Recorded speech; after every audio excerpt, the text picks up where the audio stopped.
Hello students, today we will discuss fire and ice. आज की video बहुत ही important होने वाली है क्योंकि ये आपके 5 to 10 मार्क्स कवर करती है बोर्ड एग्जाम में। यानी कि हो सकता है ये 5 तो आएंगे ही आएंगे, 5 मार्क्स का क्वेश्चन तो आपको आएगा ही आएगा। इसमें से आपको 10 मार्क्स भी पोएट्री सेक्शन जैसे 10 मार्क्स के होते हैं, 10 के 10 इसी में से भी आ सकता है। तो फायर एंड आइस किसके द्वारा लिखी गई है, इसके पोएट कौन है? Robert Frost. पोम है फायर एंड आइस, पोएट है रॉबर्ट फ्रॉस्ट। हमारी जो पहली दो पोएम है dust of snow, second poem है फायर एंड आइस, तो दोनों की दोनों पोएम किसने लिखी है? रॉबर्ट फ्रॉस्ट की। ये हो गया आपके 2 मार्क्स के क्वेश्चन। आपको सिर्फ यही याद करना है कि फायर एंड आइस पोएम किसके द्वारा लिखी हुई है? रॉबर्ट फ्रॉस्ट की। बहुत इजी सी लैंग्वेज में अगर आप ये वीडियो देखते हो तो हाँ, आपके एग्जाम में 5 से 10 मार्क्स का क्वेश्चन आज ही पक्का हो जाएगा। दोबारा रिवाइज नहीं करोगे तो भी आपके 5 मार्क्स इस फॉर्म में आ जाएंगे। सिर्फ दो ही चीजें याद करनी है आपको इसमें, फायर का मतलब क्या है और आइस का मतलब क्या है। सिर्फ 2 पैराग्राफ है, छोटी सी पोएम है और बहुत इजी है। तो इस पोएम में फायर का मतलब है डिजायर, यानी कि जो हमारी इच्छा होती है, और ग्रीड का मतलब होता है लालच, यानी कि जो हमारे लालच होते हैं चीजों के प्रति। और आइस का मतलब क्या है? कोल्डनेस, मतलब जो हम किसी के प्रति भावनाएं नहीं रखते, इनडिफरेंस, हमें कोई फर्क नहीं पड़ता। कोई सड़क पे मर रहा है, किसी का एक्सीडेंट हो गया, हम देख के आगे बढ़ जाते हैं। हेटर्ड, एक दूसरे से नफरत। तो इस पोएम में सिर्फ 2 चीजें आती है, फायर एंड आइस। कवि कहते हैं इन दोनों के द्वारा संसार का अंत होना। फायर का मतलब डिजायर, जैसे हमारी इच्छाएं ज्यादा बढ़ जाती है ना, तो माँ बाप क्या कहते हैं? तेरे बड़ी आग लग रही है। तो आग का मतलब इच्छा, जब हम बहुत ज्यादा चीज मांगते हैं ना, तो आग तेरे बहुत आग लग रही है, तो यूं खा ले। तो इस टाइप से होते हैं ना कि भाई ये खाने की आग है या ये मांगने की, तेरे बहुत आग लगी हुई। तो फायर का मतलब डिजायर, जो इच्छाएं होती हैं, ग्रीड। और आइस का मतलब कोल्डनेस, इंडिफरेंस एंड हेटर्ड। अब कैसे क्वेश्चन आएगा आपका 5 मार्क्स का? जो क्वेश्चन मैं बात कर रही हूँ वो कैसे आएंगे? ऐसे एक पैराग्राफ आएगा, इसमें आपके 5 क्वेश्चन दिए हुए होंगे। ज्यादातर पैराग्राफ में से ही हमें छांट के लिखना होता है, लेकिन कई बार क्या होता है, एज इट इज लाइन नहीं होती, हमें अपने आप से बनानी पड़ती है। First question is name the pome and the poet. अब इस पोम को याद करने की जरूरत ही नहीं है, इसमें 2 वर्ड मिलेंगे, फायर एंड आइस। ये दोनों वर्ड मिलेंगे तो आपको क्या याद कर लेना है कि पोम फायर एंड आइस है, पोएट हमारे रॉबर्ट फ्रॉस्ट है। ये 2 मार्क्स का क्वेश्चन भी हो सकता है, 1 का भी हो सकता है। ऐसे भी पूछ सकते हैं, name the pome and name the poet, तो 2 मार्क्स का हो जाएगा। और इकट्ठा पूछ ले तो 1 मार्क्स का है। तो पोम कौन सी है हमारी? ये यहाँ से देख लेना, फायर आइस। पूरे आपकी 10th क्लास के सिलेबस में कोई भी पोएम नहीं है जिसमें ये दोनों वर्ड हो। तो ये दोनों वर्ड आते ही पोम क्या होगी हमारी? Fire and ice. पोएट कौन हो गए? Robert Frost. Second question is what is fire is symbol of. Starting में ही बताया, fire is a symbol of lust and endless desire, जो हमारी कभी खत्म नहीं होती। अभी मैंने बताया जैसे हमारी इच्छाएं ज्यादा होती हैं, खाने की होती है, किसी चीज की होती है, तो हमें ये कहा जाता है माँ बाप के द्वारा, और कहते हैं भाई इसका तो कभी आग लग रही है। तो आग का मतलब बहुत ज्यादा इच्छाएं जो होती है हमारी, या जो लस्ट, लस्ट का मतलब चाहत जो हमारी बहुत ज्यादा बढ़ जाती है। तो fire is a symbol of lust and endless Dzire.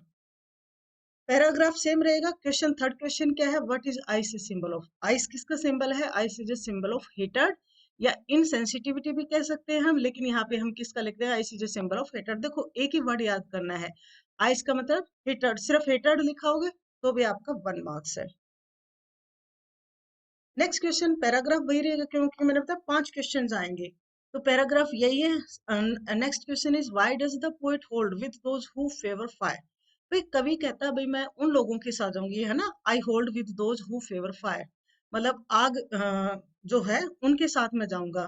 इस पोम में लोग कहते हैं, कुछ लोग कहते हैं संस्कार संसार का अंत जो है आइस से होगा, कुछ लोग कहते हैं संसार का अंत आग से होगा। तो कवि कहता है मैं किसके साथ जाऊंगा? जो आग के साथ हैं। क्यों? Because the lust for materialistic thing is increasing day by day. क्योंकि जो हमारी चाहत है मेटीरियलिस्टिक थिंग्स की, वो दिन प्रतिदिन बढ़ती जा रही है। मेटीरियलिस्टिक थिंग का मतलब क्या है? जैसे जूते 1,000 के भी आते हैं, एडिडास के ले लो 10,000 के भी आएंगे, 20,000 के भी आएंगे। तो इस प्रकार की जो बच्चे क्या है, ब्रांड चाहते हैं कि भाई हमें ये, हम मेरे पास ये चीज है तो ये चीज चाहिए, ये चीज चाहिए, उसके लिए कई बार जो है गलत हरकत भी करते हैं। तो इसीलिए कभी कहता है भी जो मेटीरियलिस्टिक थिंग्स है उनकी चाहत दिन प्रतिदिन बढ़ती जा रही है। आंसर क्या हो जाएगा? Because the lust for materialistic things is increasing day by day. Next question is what is the rhyme scheme of the. अब देखो ये सारी पोएम के लिए 1 मार्क्स का क्वेश्चन आपका सभी पोएम के लिए इसी में करवा देती हूँ। किसी भी पोएम का पैराग्राफ आ जाए, ये क्वेश्चन जरूर आता है और 1 मार्क्स का है, तो आपके इस पोएम के द्वारा और पोएम का भी 1 मार्क्स का क्वेश्चन जो है पक्का हो जाता है। कैसे? अब राइम स्कीम कैसे देखते हैं हम? लास्ट जो वर्ड होता है पैराग्राफ का, उस लाइन का, सम से the world will and in fire, तो यहाँ पे आवाज कैसी है? फायर, आइस, दोनों अलग अलग आवाजें हैं। लेकिन डिजायर, अब देखो फायर एंड डिजायर एक जैसी साउंड है, तो इसको हम ए नाम देंगे। दूसरी साउंड अलग है तो बी देंगे। तीसरी साउंड बी जैसी है तो बी देंगे, ए जैसी है तो ए देंगे। फायर, डिजायर, एक जैसे साउंड किसकी है? फायर एंड डिजायर के, तो इसको भी ए नाम दिया, इसको भी ए नाम दिया। I hold with those who fair fire, ये भी कैसी है? ये ए जैसी है, क्योंकि फायर, डिजायर, फायर एक जैसे साउंड है तो ए ए ए, लेकिन आइस अलग साउंड है तो बी। तो हमारी राइम स्कीम क्या होगी? ए बी ए ए। आप किसी भी पोएम की राइम स्कीम ऐसे ही निकाल सकते हो। अब नेक्स्ट पैराग्राफ है, क्योंकि इस पोएम में सिर्फ 2 ही पैराग्राफ हैं और 2 पैराग्राफ में आपके जो है 10 मार्क्स का क्वेश्चन भी हो जाता है, 5 का तो हो ही जाता है, क्योंकि एक इस पोएम से या डस्ट ऑप्शनों से आपका एक पैराग्राफ जरूर आएगा, तो 5 मार्क्स का क्वेश्चन तो वो, और अगर लॉन्ग क्वेश्चन भी आता है तो 10 मार्क्स का हो जाता है। But if it had to perish twice, I think I know enough of it to say that for distraction ice is also great and would suffice.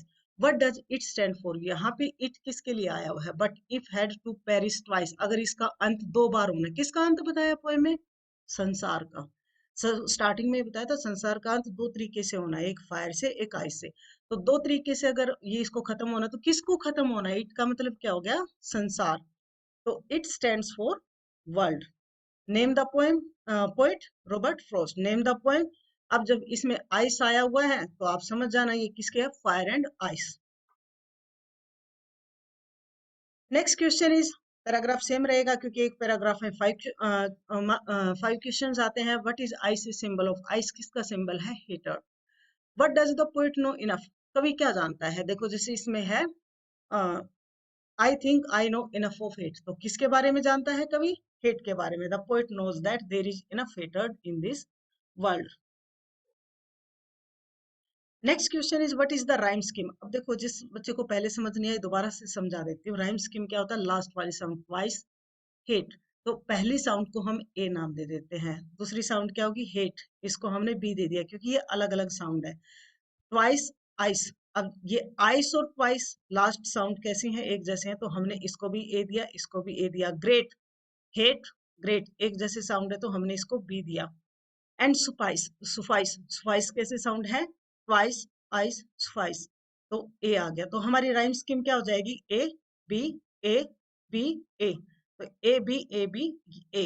अब ये राइम स्कीम आपकी हर पोएम के लिए आएगी, तो हर पोएम के आप ऐसे निकाल सकते हो। यहाँ पे ए दे दो, यहाँ पे अगर अलग साउंड है तो बी, वैसे ही साउंड है तो ए, बी है मतलब अलग है तो सी दे दो, और इस जैसी है तो ए दे दो, इस जैसी है तो बी दे दो। समझ गए ना? लास्ट जो साउंड है उसके अकॉर्डिंग हम इनको ए बी सी ऐसे नाम दे देते हैं, फिर इनको सीरीज में रख दो। ए बी ए बी ए, ये हो गई हमारी राइम स्कीम। अब अगर 5 मार्क्स का क्वेश्चन आ जाए लॉन्ग, तो वो भी इसमें ही कवर कर लेते हैं। वैसे अलग से वीडियो भी बना रखी है, लेकिन इसमें भी हम एक बार मेन पॉइंट्स इसके देख लेते हैं। सिर्फ ये पॉइंट आपको याद रखने हैं और आपका 5 मार्क्स का क्वेश्चन पक्का। सबसे पहले तो देखो, this poem is fire and ice written by Robert Frost. तो in this poem, fire stands for desire and greed. Ice stands for coldness, indifference, hatred. Hatred is very dangerous. Desire and lust for materialistic things are increasing day by day. It will lead to destruction of the world. Some say world will end in ice. Some people say world will end in fire. कितना आसान सा, सिर्फ इसमें 3 ही चीजें हैं। संसार के बारे में बात है, संसार कैसे खत्म होगा, कुछ कहते हैं फायर से खत्म होना, कुछ कहते हैं आइस से खत्म होना है। तो ये आपको हल्की हल्की सी लाइनें हैं, 5 याद करो, आपका 5 मार्क्स का क्वेश्चन जो है कंप्लीट हो जाता है इसमें। अगर वीडियो अच्छी लगी तो प्लीज प्लीज वीडियो को लाइक कर देना, अपने दोस्तों का शेयर करना, कमेंट करके जरूर बताना वीडियो कैसे लगे। अपने दोस्त चैनल पर अगर नए हो तो चैनल सब्सक्राइब करना। वीडियो देखने के लिए धन्यवाद।